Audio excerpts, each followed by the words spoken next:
राधे राधे। कैसे हैं आप लोग? ईश्वर कृपा से आप सब अच्छे होंगे। ईश्वर सब पे कृपा बनाए रखे, सबका कल्याण करें। आज हम बताने जा रहे हैं श्रीमद् भागवत महापुराण के 10वें स्कंद का 34वां अध्याय। उसके पहले हम कहना चाहेंगे, यदि आपने हमारे चैनल को सब्सक्राइब नहीं किया तो प्लीज़ हमारे चैनल को सब्सक्राइब कर लीजिए और बेल आइकन बटन अवश्य दबा दीजिए, जिससे कि हमारे आने वाले सारे वीडियोस आपको प्राप्त हो सकें। यदि आपको कथा अच्छी लग रही है, समझ में आ रही है, तो वीडियो को लाइक शेयर अवश्य कीजिए। चलिए अब चलते हैं कथा की तरफ। श्रीमन्नारायण नारायण हरि हरि, भजमन नारायण नारायण हरि हरि, तेरी लीला सबसे प्यारी प्यारी, हरि हरि तेरी लीला सबसे न्यारी न्यारी, हरि हरि श्रीमन्नारायण नारायण हरि हरि, भजमन नारायण नारायण हरि हरि। राधे राधे। बोलो कृष्ण कन्हैया लाल की जय। श्री सुखदेव जी कहते हैं, परीक्षित, एक बार नंद बाबा आदि गोपों ने शिवरात्रि के अवसर पर बड़ी उत्सुकता, कौतूहल और आनंद से भरकर बैलों से जुती हुई गाड़ियों पर सवार होकर अंबिका वन की यात्रा की। राजन, वहां उन लोगों ने सरस्वती नदी में स्नान किया और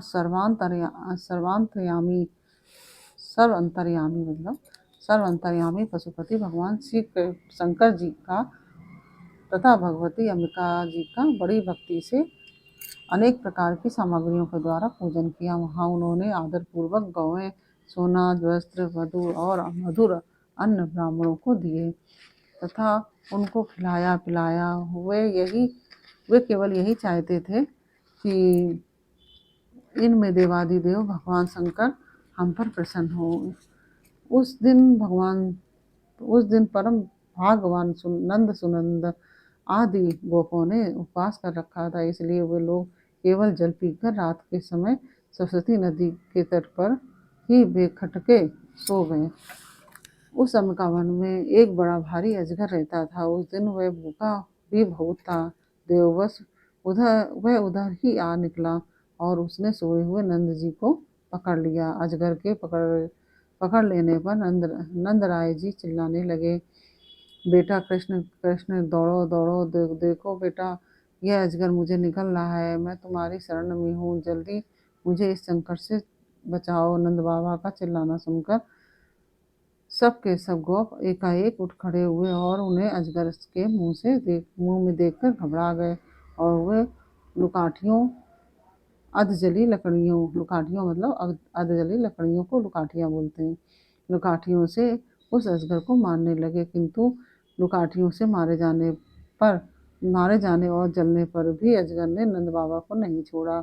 इतने पर ही भक्तवत्सल भगवान श्री कृष्ण ने वहां पहुंचकर अपने चरणों से उस अजगर को छू लिया। भगवान के श्री चरण के स्पर्श होते ही अजगर सारे अशुभ भस्म हो गए और वह उसी क्षण अजगर का शरीर छोड़कर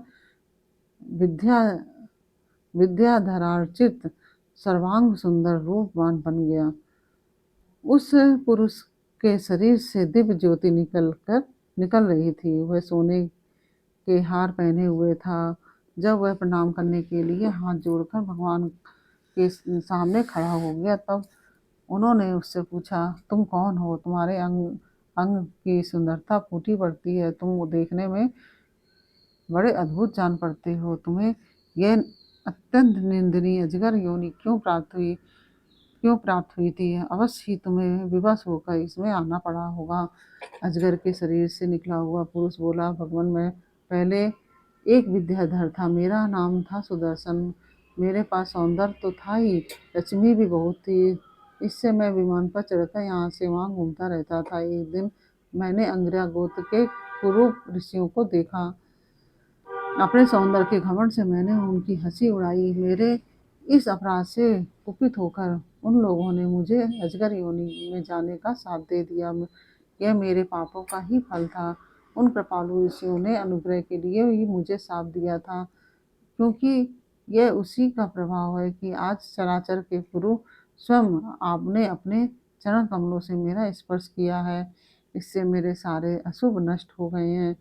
समस्त पापों का नाश करने वाले प्रभु, जो लोग जन्म मृत्यु रूप संसार से भयभीत होकर आपके चरणों की शरण ग्रहण करते हैं, उन्हें आप समस्त भयों से मुक्त कर देते हैं। अब मैं आपके श्री चरणों के स्पर्श से सांप से छूट गया हूँ और अपने लोक में जाने की अनुमति चाहता हूँ। भक्तवत्सल महायोगेश्वर पुरुषोत्तम, मैं आपकी शरण में हूँ। इंद्र आदि समस्त लोकेश्वर के परमेश्वर स्वयं प्रकाश परमात्मन, मुझे आज्ञा दीजिए। अपने स्वरूप में नित्य निरंतर एक रस रहने वाले अच्युत, आपके दर्शन मात्र से मैं ब्राह्मणों के शाप से मुक्त हो गया।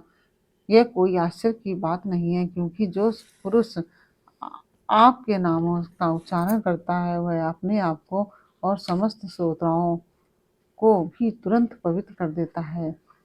फिर मुझे तो आपने स्वयं अपने चरण कमलों से स्पर्श किया है, तब भला मेरी मुक्ति में क्या संदेह हो सकता है।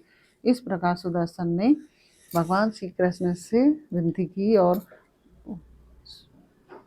परिक्रमा की और प्रणाम किया। विनती की, परिक्रमा की और प्रणाम किया। फिर उनसे आज्ञा लेकर वह अपने लोक में चला गया और नंद बाबा इस भारी संकट से छूट गए। राजन, जब ब्रजवासियों ने भगवान श्री कृष्ण का यह अद्भुत प्रभाव देखा, तब उन्हें बड़ा विस्मय हुआ। उन लोगों ने उस क्षेत्र में जो नियम ले रखे थे उनको पूर्ण करके वे बड़े आदर और प्रेम से श्री कृष्ण की उस लीला का गान करते हुए पुनः ब्रज में लौट आए। एक दिन की बात है, अलौकिक कर्म करने वाले भगवान श्री कृष्ण और बलराम जी रात्रि के समय वन में गोपियों के साथ विहार कर रहे थे। भगवान श्री कृष्ण निर्मल पीताम्बर और बलराम जी नीलांबर धारण किए हुए थे। दोनों के गले में फूलों के सुंदर सुंदर हार लटक रहे थे तथा शरीर में अंगराग सुगंधित चंदन लगा हुआ था और सुंदर सुंदर आभूषण पहने हुए गोपियां बड़े प्रेम और आनंद से ललित स्वर में उन्हीं का गुणगान कर रही थी। अभी अभी सायंकाल हुआ था, आकाश में तारे उग आए थे और चांदनी छिटक रही थी। बेला के सुंदर गंध से मतवाले होकर भौरे इधर उधर गुनगुना रहे थे और जलाशय में खिली हुई कुमुदनी की सुगंध लेकर वायु मंद मंद चल रही थी। उस समय उनका सम्मान करते हुए भगवान श्री कृष्ण और बलराम जी ने एक ही साथ मिलकर राग अलापा। उनका राग आरोह अवरोह स्वरों से उतार चढ़ाव से बहुत ही सुंदर लग रहा था।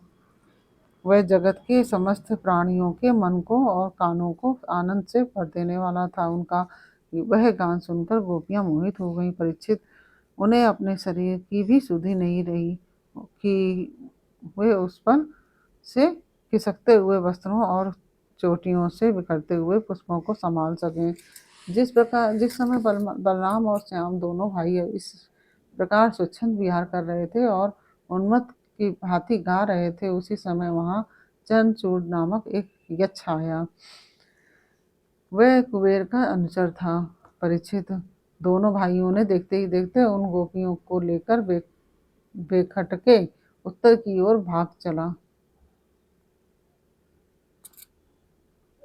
जिनके एकमात्र स्वामी भगवान श्री कृष्ण ही है, वे गोपियां उस समय रो रो कर चिल्लाने लगी। दोनों भाइयों ने देखा कि जैसे कोई डाकू गौओं को लूट ले जाए, वैसे ही है यक्ष हमारी प्रेसियों को लिए जा रहा है और वे हाय कृष्ण हाय राम पुकार कर रो पीट रही हैं। उसी समय दोनों भाई उनकी ओर दौड़ पड़े। डरो मत, इस प्रकार अभयवाणी से कहते हुए हाथ में साल का वृक्ष लेकर बड़े वेग से क्षणभर में ही उस नीच यक्ष के पास पहुंच गए। यक्ष ने देखा कि काल और मृत्यु के समान ये दोनों भाई मेरे पास आ पहुंचे, तब वह मूढ़ घबरा गया और उसने गोपियों को वहीं छोड़ दिया। स्वयं प्राण बचाने के लिए भागा, तब स्त्रियों की रक्षा करने के लिए बलराम जी तो वहीं खड़े रह गए, परंतु भगवान श्री कृष्ण जहाँ जहाँ वह भाग कर गया उसके पीछे पीछे दौड़ते गए। वे चाहते थे कि उसके सिर की चूड़ामणि निकाल लें। कुछ ही दूर जाने पर कुछ ही दूर जाने पर भगवान ने उसे पकड़ लिया और उस दुष्ट के सिर पर कसकर एक घूसा जमाया और चूड़ामणि के साथ उसका सिर भी धड़ से अलग कर दिया। इस प्रकार भगवान श्री कृष्ण शंखचूड़ को मारकर और उसकी चमकील मणि लेकर लौट आए तथा सब गोपियों के सामने ही उन्होंने बड़े प्रेम से वह मणि बड़े भाई बलराम जी को दे दी। इस प्रकार से यह 34वां अध्याय पूर्ण हुआ। यह अध्याय आपको कैसा लगा यह हमें कमेंट बॉक्स में अवश्य बताइए। अच्छा लगा हो तो वीडियो को लाइक शेयर अवश्य कीजिए और कमेंट में राधे राधे अवश्य लिखिए।